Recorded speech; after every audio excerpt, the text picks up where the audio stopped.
I'm going to write my distance formula up at the top just so I don't have to write it over and over again. D squared is equal to x2 minus x1 squared plus y2 minus y1 squared. I had it flipped around in the warm-up, but again, we got the same answer either way.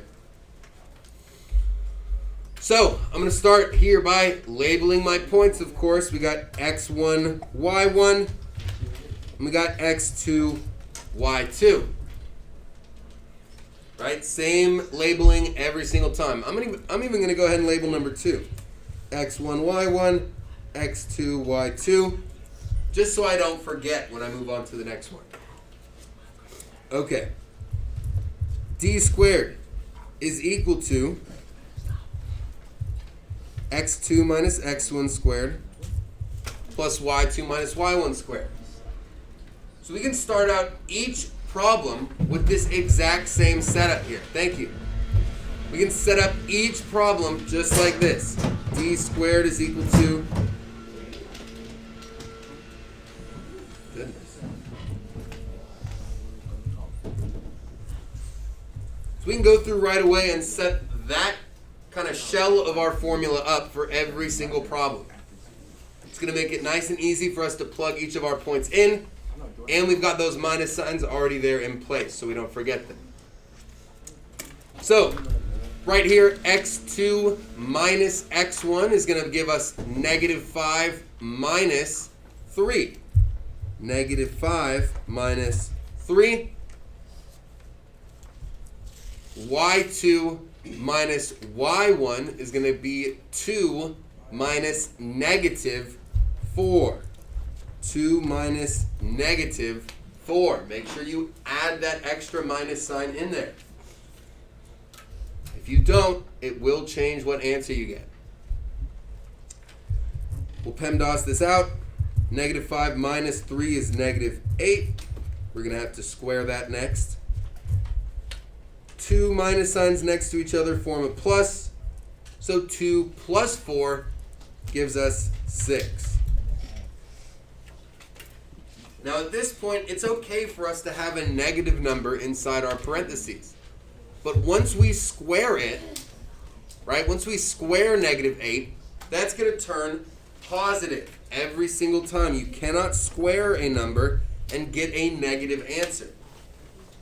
I saw a lot of people making the very common and normal mistake of just multiplying negative 8 by 2 and getting something like negative 16. That is not what an exponent says. An exponent says we're multiplying negative 8 times itself, which gives us positive 64. So take a look at your number 1 right now. If you got negative 16 here at this point, that's a really common mistake. So make sure you look out for that and make the necessary corrections. 6 squared gives us 36.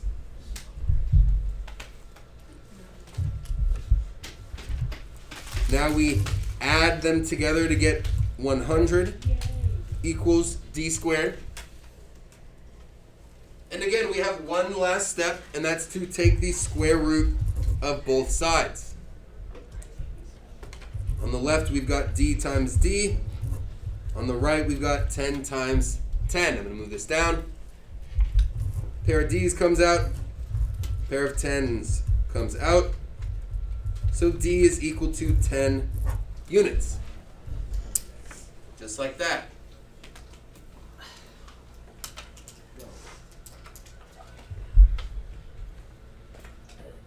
I'm going to zoom out a bit so you can see that whole problem.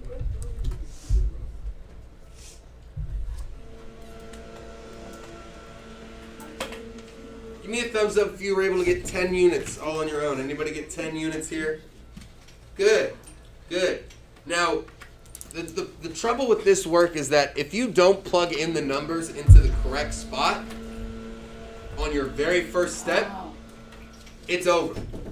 It's over. If you plug in those numbers incorrectly, even if you do the exponents correctly, you add them together, you do the square root right, if all those calculations are correct, it doesn't matter if those numbers are not plugged into the right spot. That's why I stress so much how important it is to label each coordinate first. All right? Because if we just start throwing numbers in randomly, we're not going to get the right answer.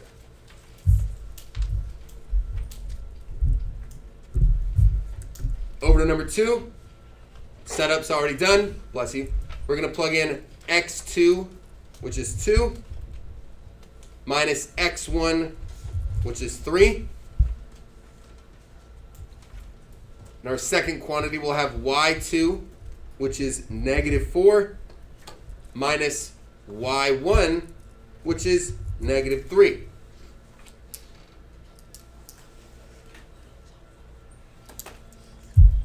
Two minus 3 gives us negative 1.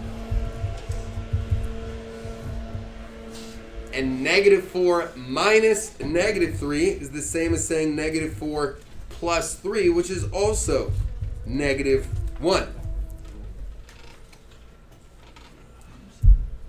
Can someone help me out? What's negative 1 squared? 1.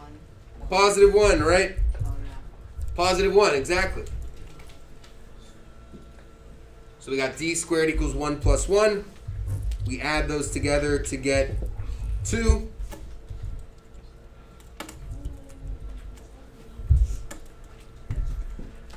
We add those together to get 2.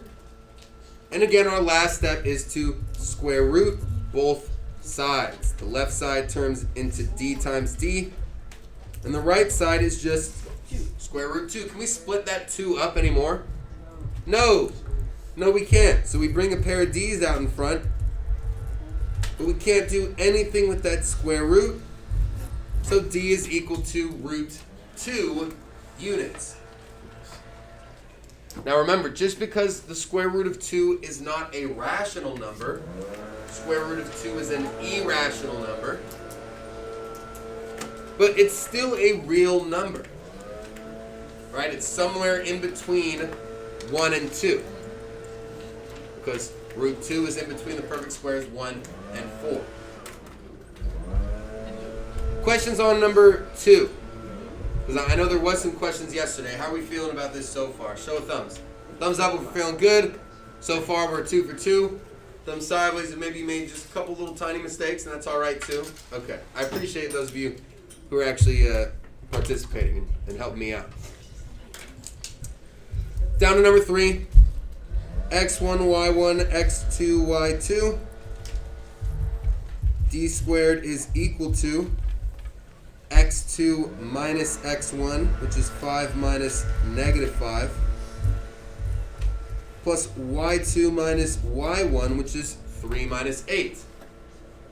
Just putting the puzzle pieces where they go. That's all we're doing here. 5 minus negative 5, there's those 2 minus signs turning to a plus to give us 10. And 3 minus 8 gives us negative 5.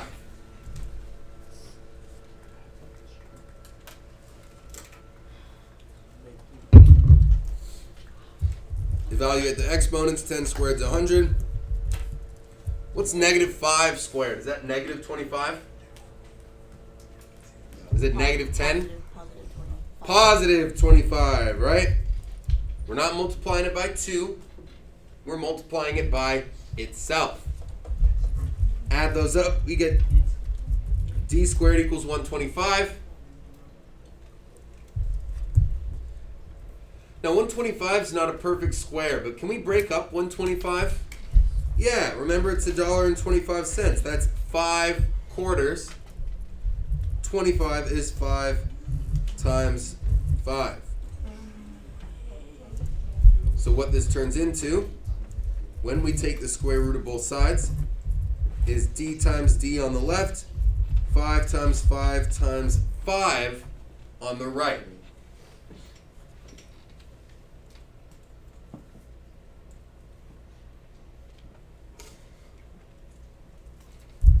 Pair of d's comes out in front, pair of 5's comes out in front.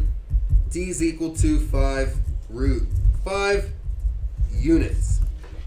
Once again, we do not need a plus or minus, even though we brought a common factor out, because distance can't be negative. All right? questions on the front here? Feeling good? All right. So on the back, because we're going to get more practice with this today, I'm just going to give you guys the answers here so you can check them. And if you have any questions about these answers, we can talk about them further. But for the sake of time and for the sake of my voice, because it's getting worse. Number 5, we should get D is equal to 3 units. Number 6, D is equal to 2 units.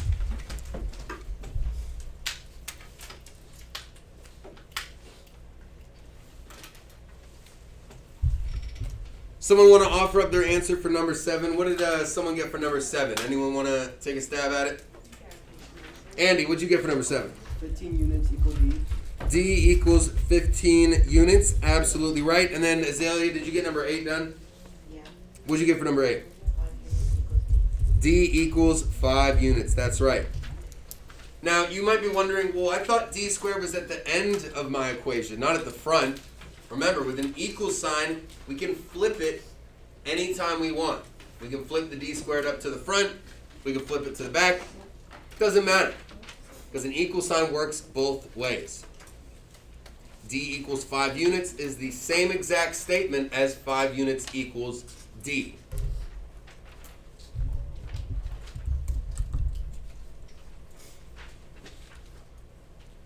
Is anyone surprised by any of these answers? Anyone caught off guard, kind of wondering, well, I didn't get 3 units. What did I do wrong? It's okay if you are. We'll have some time here in a little bit. We're not going to turn this in right now because we're going to continue on with it.